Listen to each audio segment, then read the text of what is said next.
Welcome साथियों, Saurabh academy में आपका स्वागत है। चलिए चलते हैं अपने सब्जेक्ट की ओर। आज का अपना पहला क्वेश्चन है, निम्नलिखित में से कौन OTCEI का लक्षण नहीं है?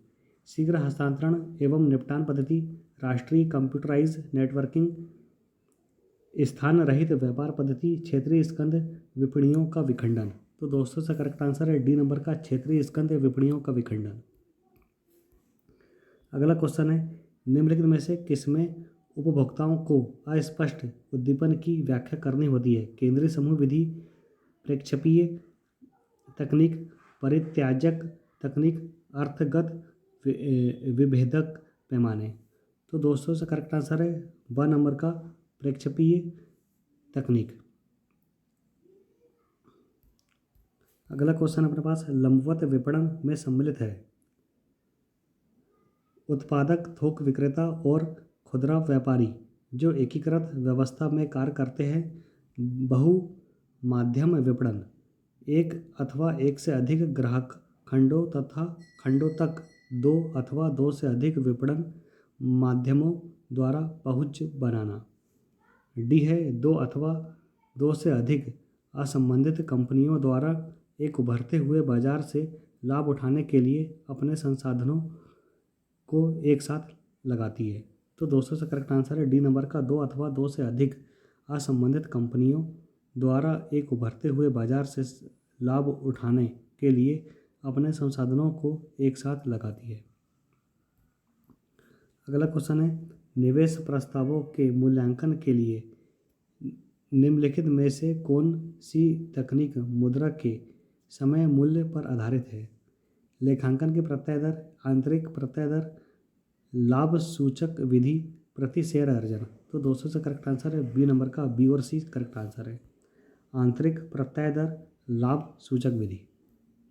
अगला क्वेश्चन अपने पास, निम्नलिखित में से कार्मिकों के चयन की पारंपरिक विधि है? साक्षात्कार, चयन परीक्षण, कपाल विज्ञान, अभिरुचि परीक्षण। तो दोस्तों से करेक्ट आंसर है कपाल विज्ञान।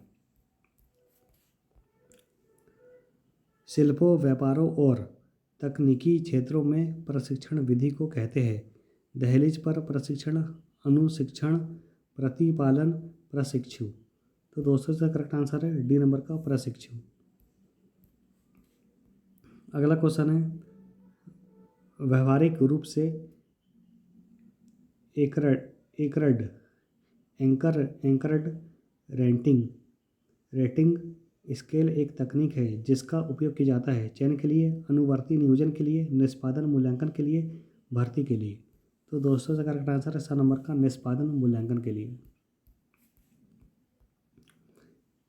निम्नलिखित में से कौन सा तनाव के प्रबंधन का तंत्र नहीं है? परित्याग, संज्ञानात्मक उपचार, कार्य समृद्धिकरण, नेटवर्किंग। तो दोस्तों से करेक्ट आंसर है आ नंबर का, परित्याग। अगला क्वेश्चन है, अभिरक्षा सेवा के लिए किसी वाणिज्यिक बैंक के पास जमाकर्ता द्वारा अर्जित ब्याज निधि आधारित आय है, शुल्क आधारित आय है, निधि और शुल्क आधारित लाभ का संयोजन है, प्रतिबद्धता आधारित लाभ है। तो दोस्तों से करेक्ट आंसर है आ नंबर का, निधि आधारित आय है। बैंकों और वित्तीय संस्थाओं के प्रचालनों को निम्नलिखित में से किसके द्वारा विनियमित किया जाता है? केवल भारतीय रिजर्व बैंक अधिनियम 1934, केवल बैंकिंग विनियमन अधिनियम 1949, केवल सूचना प्रौद्योगिकी अधिनियम 2000, उपरोक्त सभी। तो दोस्तों से करेक्ट आंसर उपरोक्त सभी। अगला क्वेश्चन है अपने पास, प्रति व्यापार से तात्पर्य है एक प्रकार का द्विपक्षीय व्यापार जिसके अंतर्गत एक प्रकार के वस्तु समूह को अन्य प्रकार के वस्तु समूह से विनिमय किया जाता है और विक्रेता क्रेता को सुपुर्दगी देता है। बी है, एक कंपनी लक्षित बाजार में अपने माल को पहुंचाने की और उसे अंतिम ग्राहक सीधे बेचने की जिम्मेदारी लेती है। दो भिन्न संप्रभुता संपन्न देश वस्तुओं के एक समूह को एक दूसरे वस्तु समूह के साथ विनिमय करने के लिए सहमत होते हैं। डी है, बहुपक्षीय व्यापार का एक समूह जहाँ एक वस्तु समूह एवं सेवाओं का अन्य वस्तु एवं सेवा समूह का विनिमय व्यापारिक साझेदारी के मध्य हो सकता है। तो दोस्तों इसका करेक्ट आंसर आ नंबर का एक प्रकार का द्विपक्षीय व्यापार जिसके अंतर्गत एक प्रकार के वस्तु समूह को अन्य प्रकार के वस्तु समूह से विनिमय किया जाता है और विक्रेता क्रेता को सुपुर्दगी देता है।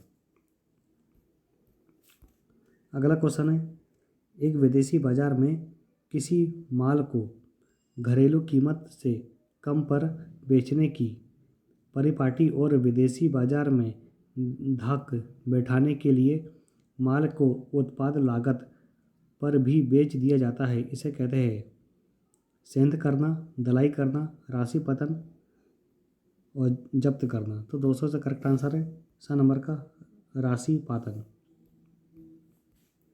अगला क्वेश्चन है, एक्स लिमिटेड कंपनी का विघटन होता है और एक्स लिमिटेड के व्यवसाय को एक नई जेड कंपनी खरीद लेती है। यह किस प्रकार की घटना है? संविलियन, अवशोषण, आंतरिक पुनर्निर्माण, बाह्य पुनर्निर्माण। तो दोस्तों से करेक्ट आंसर है डी नंबर का बाह्य पुनर्निर्माण। कर्मचारियों के मूल्य निर्धारण में कर्मचारियों की भर्ती, प्रशिक्षण एवं विकास पर खर्च की गई लागत को कहा जाता है प्रतिस्थापन लागत उपागम, ऐतिहासिक लागत उपागम, अवसर लागत उपागम, उपरोक्त में से कोई नहीं। दोस्तों से करेक्ट आंसर है बी नंबर का ऐतिहासिक लागत उपागम। अगला क्वेश्चन है, भारत में निफ्टी और सेंसेक्स की गणना किस आधार पर होती है? बाजार पूंजीकरण, प्रदत्त पूंजी, मुक्त प्लवित बाजार पूंजीकरण, प्राधिकृत अंश पूंजी। दोस्तों से इसका करेक्ट आंसर है सा नंबर का मुक्त प्लवित बाजार पूंजीकरण। तो दोस्तों आज का अपना वीडियो यही समाप्त होता है। प्लीज़ चैनल को सब्सक्राइब जरूर करिए। जय हिंद, जय भारत, वंदे मातरम।